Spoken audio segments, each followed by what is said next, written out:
अपने YouTube channel Raika education में। जैसे कि हमने पार्ट फर्स्ट में पोलन ग्रेन्स की फॉर्मेशन तक का टॉपिक पढ़ लिया था, अब हम नेक्स्ट टॉपिक पढ़ेंगे पोलन ग्रेन्स का एक लास्ट पॉइंट बचा हुआ है वहाँ से।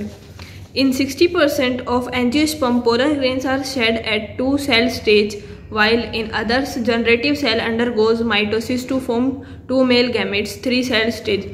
60% ऑफ एंजियोस्पर्म्स ऐसे हैं जिनके अंदर जो पोलन ग्रेन्स है वो सेकंड सेल स्टेज में ही पोलन ग्रेन्स को शेड कर देती हैं, और कुछ ऐसी हैं जो जनरेटिव सेल को माइटोसिस के बाद 2 मेल गैमेट्स में मतलब 3 सेल स्टेज में शेड करती हैं। तो ये हमारे पास एक इंपॉर्टेंट पॉइंट बन जाता है जिसके अंदर हमें बताया गया है कि 60% ऑफ एंजियोस्पर्म्स तो ऐसे हैं जो पोलन ग्रेन्स को 2 सेल स्टेज में शेड करते हैं और बाकी के हमारे पास 3 सेल स्टेज में शेड करते हैं। अब हमारे पास नेक्स्ट टॉपिक है pollen allergies. Pollen grains of some plant cause problems like asthma, bronchitis etcetera. Example parthenium, गाजर घास, कांग्रेस घास। पोलन एलर्जी में हमारे पास पोलन एलर्जी वो होती है जो पोलन ग्रेन से प्रॉब्लम हो जाती है हमारे अंदर, जैसे कि asthma, bronchitis etcetera.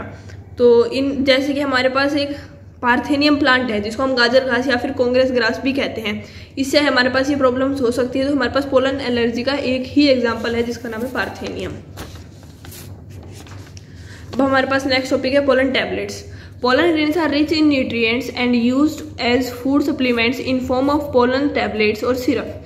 Pollen grains है वो हमारे पास जिनके अंदर न्यूट्रिएंट्स बहुत ज़्यादा होते हैं और वो फूड सप्लीमेंट के बेस पे यूज़ किए जाते हैं पोलन टैबलेट्स में। These tablets also increase the performance of athletics and race horses। ये रेस हॉर्स और एथलेटिक्स की परफॉर्मेंस को इंक्रीज करते हैं।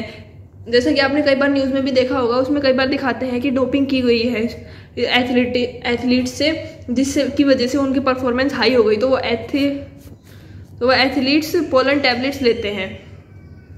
Pollen viability. The time period for which pollen grains remain viable to form pollen tube on stigma is called pollen viability। pollen viability हमारे पास वो time period है जब पोलन ग्रेन्स है वो हमारे पास वाइबल रहते हैं पोलन ट्यूब को जनरेट करने के लिए स्टिग्मा के ऊपर, तो ये हमारे पास पोलन वाइबिलिटी है। Pollen viability is highly variable and to some extent depends on temperature and humidity. ये बहुत वेरिएबल है, मतलब सबके अंदर सेम नहीं मिलती है, डिफरेंट मिलती है, और ये डिपेंड करती है टेम्परेचर और ह्यूमिडिटी पे। इसके अंदर हमारे पास 2 एग्जाम्पल दिए गए हैं। Pollen grains of cereals loss viability in 30 minutes of their release. Pollen grains of some members of Rosaceae, Leguminosae and Solanaceae remain viable for months. हमारे पास 2 एग्जाम्पल दिए गए हैं। पहला तो हमारे पास दिया गया है सीरियल्स का, जैसे कि हमारे पास राइस, व्हीट है इनका, तो ये हमारे पास 30 मिनट तक वो रिलीज के 30 मिनट तक वाइबल रहते हैं, उसके बाद वाइबिलिटी लॉस कर देते हैं। अब हमारे पास सेकेंड एग्जाम्पल दे रखा है रोजेसी, लेग्यूमिनेसी और सोलेनेसी फैमिली के मेंबर्स की, तो ये हमारे पास मंथ्स तक रहती है इनकी वाइबिलिटी। अब हमारे पास टॉपिक है cryopreservation. The process of storage of pollen grains in liquid nitrogen for many years at -196 degree Celsius temperature is called cryo preservation.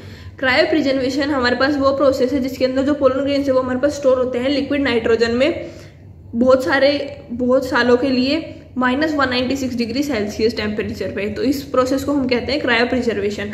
इसके अंदर हमारे पास एग्जांपल आ जाता है pollen banks, seed banks etcetera. तब हमारे पास नेक्स्ट टॉपिक आता है gynoecium. Gynoecium represents female reproductive part of flower. जैसा कि हमने पढ़ा था एंड्रोइशियम, तो वो हमारे पास मेल रिप्रोडक्टिव पार्ट को रिप्रेजेंट करता है फ्लावर के। अब हम पढ़ेंगे गाइनोइशियम जो कि हमारे पास फीमेल रिप्रोडक्टिव पार्ट को रिप्रेजेंट करता है।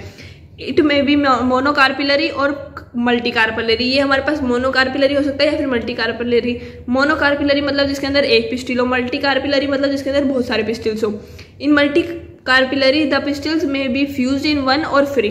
मल्टीकार्पिलरी में हमारे पास जो पिस्टिल्स है वो फ्यूज्ड भी हो सकते हैं एक के अंदर या फिर फ्री भी हो सकते हैं। फ्यूज्ड को हम कहेंगे सिनकार्पस और फ्री को हम कहेंगे एपोकार्पस।